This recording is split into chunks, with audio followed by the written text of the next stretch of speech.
Look, I get it more than most that there's a lot that goes on every single day, and we struggle here to cram as much into every possible show, but there are things that are operating generally in the shadows that are incredibly important, not just for what happens day to day while Donald Trump is president, but that will have ramifications long after he's out of office, in the ground, or in jail, wherever he ends up. And one of those has to do with his judges. So you might have seen yesterday that Neomi Rao was confirmed by the Senate to a position on the U.S., the D.C. Circuit Court of Appeals. That is the second highest court in our entire country. They're incredibly important.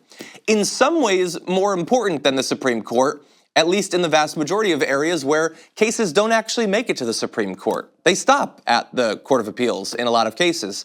And she is going to be on that, despite very legitimate concerns about her positions like on sexual assault and on abortion rights. So the vote in the end was 53 to 46.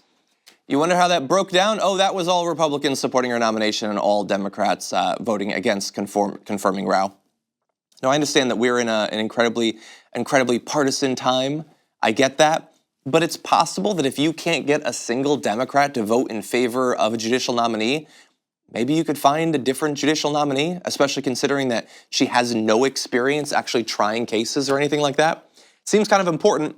Also important that, like I said, her positions on some of these issues are very suspect. So Elizabeth Warren said after the vote, Mrs. Rao's record shows that she will continue to tilt our courts in favor of the powerful few and leave everyone else behind. And look, I don't want to relitigate her entire record. You can go back through this if you want to, but so she in college wrote a series of editorials, and in one she talked about sexual assault in a case where a woman is drunk. And here's one of the things she said. Unless someone makes her drinks undetectably strong or force them down her throat, a woman, like a man, decides when and how much to drink. And if she drinks to the point where she can no longer choose, well, getting to that point was part of her choice. So look, now she's a judge. It's possible that that was just her in college. I'm sure I believed some crazy things when I was in college. I don't have the power of a judge. I don't have anything like the power of a judge, and I anticipate that I never will. But now she does. And not just a judge who will hear individual cases, a judge who will set precedent for cases outside of her own personal influence, and who will be there again for the rest of her life if she wants to. I'm looking at the picture. I don't know exactly how old she is. She looks pretty young. I feel like she could last there a long time. So let's dream. Now let's dream that in 2 years, Bernie Sanders becomes president. And Bernie Sanders works hard to pass progressive legislation and finally forces not only some Republicans to come over, but he corrals the Democrats, including centrists, to support his agenda. They pass a law. And then for the next couple of years, we have to watch every court challenge because the Republicans are going to be looking for the court that's most likely to strike down one of his laws. And this court is now one judge closer to striking down everything that Bernie Sanders chooses to do. Now, she says that she doesn't believe what she believed before about abortion and about sexual assault. She says every form of it is abhorrent. Responsibility for rape is with the rapist. That's good. I hope that she sticks with that once she has the power. Understand that she was saying that while she was trying to get the position, which is very different than what they will do once they have the position. We've seen that throughout the Trump presidency. But here's the thing. While Neomi Rao is incredibly important because of how radical she is on these issues, she is just one of tons, dozens and dozens and dozens of judges that Donald Trump has been able to get as president.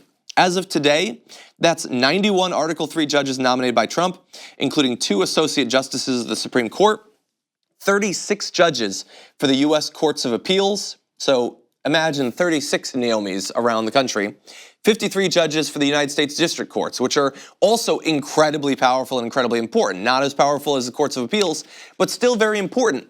That is what he already has. That's locked in. If Donald Trump was like frog marched out of the White House today by Robert Mueller, he would still have those 91 judges.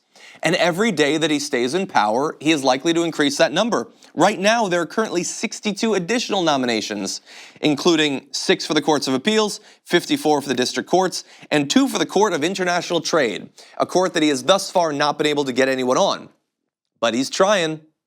And this is all going on. Again, these sorts of nomination hearings, they don't even get the sort of Like, we have some controversy when he tries to get a new head of the DOJ, or, if he's gonna have a new Secretary of Defense. There'll be a lot of debate about that. New head of the CIA, we'll talk about that.